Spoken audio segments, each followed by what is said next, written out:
Today I'm talking about potential cards for the July monthly awards program, including that 99 Lightning. As we can see on the calendar, the program drops on August 9th. In the comment section, who do you think deserves a card in the program? Who will get that 99 overall Lightning card? As we can see from last month's award program, there's plenty of cards that they give out, so we got plenty of predictions in today's video. I'm gonna start with, but not spend a ton of time on, some pitchers. Zach Wheeler was tied for the MLB lead in WAR according to Fangraphs among starting pitchers for the month of July with Tyler Glasnow. So I could see either one of them getting a card, but they both also have set 2 diamonds. Glasnow's a 97, Wheeler's a 95, so maybe Wheeler's a bit more likely for a July monthly awards card. Aaron Savali is someone that I'd honestly be a bit surprised if he didn't get a card in the July awards program. He was just one of the best starting pitchers in Major League Baseball for the month of July, in second place for earned run average at 1.45. And at the moment in MLB The Show, this is his only card, his 78 overall live series. So I think he's a perfect fit to get a card in this program. Felix Bautista led all relievers in WAR. He actually got up to 1.0 WAR as a reliever for the month of July while allowing 0 runs in 14 innings. But he also has a monthly awards card from the May program, so he's maybe not gonna get a card in this one, but he was probably the best reliever in baseball. Since Bautista was first place in WAR for relievers, let's move to second place. And would you look at that, it's a St. Louis Cardinal. Gallegos has his live series card and then a 91 overall card from the Mexico City program. And for the month of July, he had a 0.6 ERA and 13 1/3 innings pitched. That's just 1 run allowed in the month. He walked 2 hitters and struck out 15. I think it's a good time to give him maybe a mid to high diamond card for this monthly awards program. Now, I'm not sure exactly what analytics or stats MLB The Show really likes for these monthly awards cards, but Edward Julien led all of Major League Baseball in WRC plus for the month of July at 225. And besides his live series card, his only other card is a set 1 World Baseball Classic card. So this would be a great time to get him another card. And speaking of league leaders for the month of July, and a guy who only has a live series card and a set 1 diamond, Tristan Casas from the Red Sox led all of Major League Baseball for July in OPS at 1199, which was a combination of his league leading slugging percentage 758 for the month and then a top 5 OBP.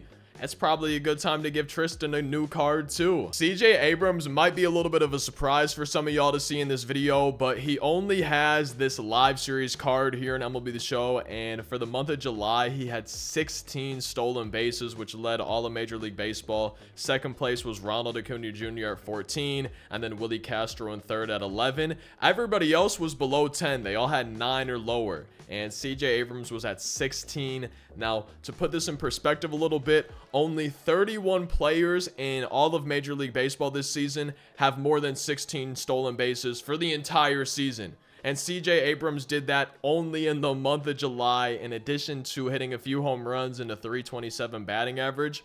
I think this is a great opportunity to give him a card. He only has this live series one at the moment. And before we get to my Lightning prediction, I just want to go over a few more guys who did have pretty solid months of July, starting with Ha-Seong Kim from the Padres. He had a 337 average for the month and also had a better on-base percentage than Cody Bellinger, who had the best batting average for the month at 400. So with a batting average that's 63 points lower, he still had a higher OBP than Bellinger, and he also hit 5 home runs. Not a bad month for Kim. And then going to the Astros for a second, talking about Chas McCormick. For July, he had 6 home runs and a 351 batting average, and then a slightly lower on-base percentage than Ha-Seong Kim, but a pretty solid month for Chas McCormick. It's gotta be a good sign that Bobby Witt Jr. is supercharged right now for being a player of the week, and he has not had a diamond card in MLB The Show 23 since set 1, and he had a pretty good month of July, a 327 batting average,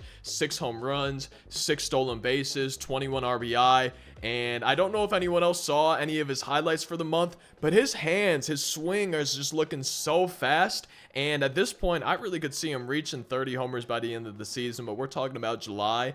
And I think it's a good time to give Bobby Witt a new card, a set 3 monthly awards July card. Now, Manny Machado's not my Lightning pick, but if I had to choose a backup, a runner-up, a second place for that Lightning card, it would probably be Manny Machado. He'd probably be that guy. His only diamonds right now are, I think, a couple of them from set 1. So I think it's time. He probably is deserving of another card. He led the entire majors for the month of July in home runs at 11, while Shohei Ohtani, Max Muncy, Austin Riley all were tied for second at 9 homers. And then Machado also led all the Major League Baseball for the month of July in RBI at 29, while also maintaining a 309 batting average. He had a great month. I could see him getting one of those 98 cards like we've had in the other programs. And now for my Lightning pick, Cody Bellinger. I'm curious if this is your Lightning choice, your prediction, or if you have somebody else in mind, but he was tied for first in WAR for the month of July with who we just talked about, Manny Machado. And a 99 Manny actually sounds pretty fire right now, but I think a 99 Lightning Cody Bellinger sounds even better. And for the month of July, Cody had a league-leading 400 batting average, 8 home runs, 21 runs scored, while 24 runs driven in. He also had, this is I feel like a really good thing, the 4th lowest strikeout percentage. So in addition to his 400 batting average, I think we should be seeing a pretty high contact, a pretty high vision Lightning 99 Cody Bellinger.